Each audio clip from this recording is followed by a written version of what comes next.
Social. I'm Kylie Jean, and today I am here with Rich Baris. Rich, thank you so much for joining us today. I'm happy to be here. Rich, you're in a very interesting line of work. It is. It's full of numbers. Lots of numbers. It's full of standing for facts, and a lot of times it's unpopular.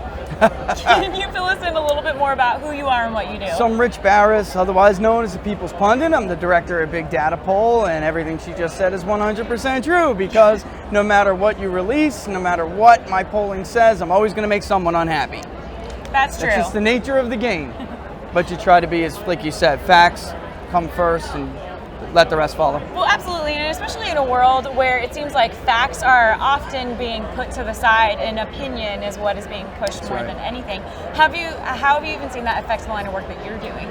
Yeah, I think that the major problem that my industry has, aside from we have methodological problems, how do you poll, how do you reach people, but we also have, it's two problems. Yeah. We have ethical problems, and you have to learn how to guard against your own bias. Everybody, when you're doing this polling, you know what you want it to say, and pollsters should stop pretending like they're not human beings who have their own point of view. Yeah. Of course they do. I want someone to win. I have a preferred candidate, but the numbers got to come first. Absolutely. The record has to come first, and I'm not sure that number is getting smaller and smaller every day. The number of people like me who try to guard against bias.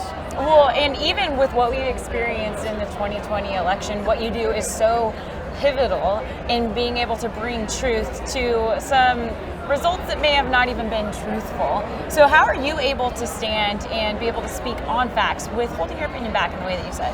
You know, we have this thing that we started in 2020 when I thought that it was starting to get away from everybody, and it's the Public Polling Project, and people who follow me, they fund the poll. So it's the public. That's amazing. So you're accountable to the people. Exactly. So I know some will be unhappy with some of those results. You know, I know there were Trump supporters who donated to the Michigan poll, and they were hoping to see him ahead. Absolutely. And we had it, slightly to Biden. But they respect you that you are doing at least your best work. Absolutely. It's that presence of that media relationship, I think, that tarnishes people's. If you're a pollster, you're like dumped in with their lot. And people are immediately skeptical, and they think you're dishonest. So we took ourselves out of that, or we're trying, and also not necessarily an easy task to do. It's not, and sometimes there are biases that are not conscious. You kind of have to be militant about it in your own point of view. Am I really reading this right? Is it me? Do I want it to be that way? Absolutely. Well, and being somebody that is, your world revolves around numbers, revolves around how numbers and facts can go together. What do you think is one of the backbone principles from your experience in your line of work? Okay, that's a really good question. All right, but the bottom line is you can't have, and if you're looking at elections, you cannot ask the electorate to be something you want it to be. You have to let it speak to you. Every election, the electorate looks different, so you can't make it and shape, or wait, we call it waiting. You can't wait it to look the way you want it to look. You have to listen, and they'll tell you. That's a really good point, even of just listening and then letting the truth come and speak for itself. So to somebody who numbers is not their world, and it feels a little bit more foreign to them, what would you even say as some advice that can translate from what you do into the normal everyday person's life? Yeah, so basically these things do matter because politicians look to them, right? But for those consumers out there especially, don't follow every single poll. Follow the poll that you think is that you think has a better track record, but also, we're not gods.